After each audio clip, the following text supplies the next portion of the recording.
We'll continue discussing our chapter and talk about fourth paragraph of our unit. We'll discuss difficult word meanings extracted from this paragraph first. So first difficult word in this paragraph is parable. It means a usually short, fictitious story that illustrates a moral attitude or a religious principle. Yani nazir. Second word is dilemma. It means a difficult situation or problem. Yani tazabzub. Third word is notion. It means a conception of or belief about something, yani rai.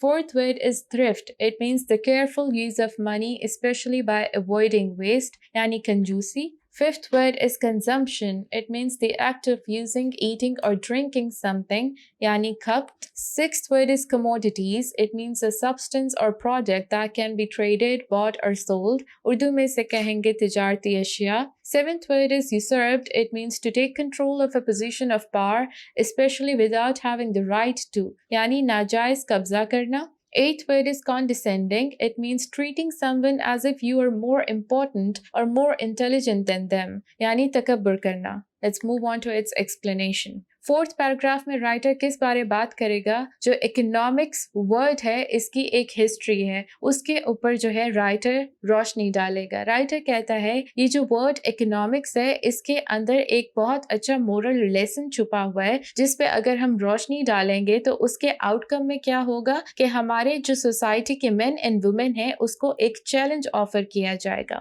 Economics के शुरू में meaning क्या होते थे? जब world एक revolution से नहीं गुजरी थी, इकोनॉमिक्स के मीनिंग होते थे कि घर को मैनेज करना, हाउस होल्ड को मैनेज करना, और इसके अंदर क्या चीजें आ जाती थी कि जो पैसे हैं उनको माइंडफुली खर्च करना, ज्यादा नहीं लगाना और सिंप्लिसिटी को एक्सरसाइज करना। Then the world undergone revolution और इकोनॉमिक्स के मीनिंग जो है वो बिल्कुल चेंज हो गए। इकोनॉमिक्स के अंदर कौन सी टर्म आना शुरू हो गई? जो कमोडिटीज हैं, जो तजारती अशिया हैं, उनको किस तरीके से प्रोड्यूस किया जाए, किस तरीके से डिस्ट्रीब्यूट और यूज किया जाए, कंज्यूम किया जाए। तो इकोनॉमिक्स के मीनिंग्स जो थे वो बिल्कुल चेंज हो गए, वो कॉर्पोरेट साइड पर चले गए। इस चीज़ को जो है राइटर कंडेम करता है, इस नोशन को कंडेम करता है कि जब इकोनॉमिक्स के मीनिंग चेंज हो गए, इकोनॉमिक्स का पूरा एक नोशन चेंज हो गया, तो क्या हुआ कि जो लॉयल्टी मेन की फैमिली की तरफ होनी चाहिए थी, अपने हाउस होल्ड की तरफ होनी चाहिए थी, वो भी चेंज हो गई। वो लॉयल्टी किस तरफ उनकी डायरेक्शन हो गई? बैंक,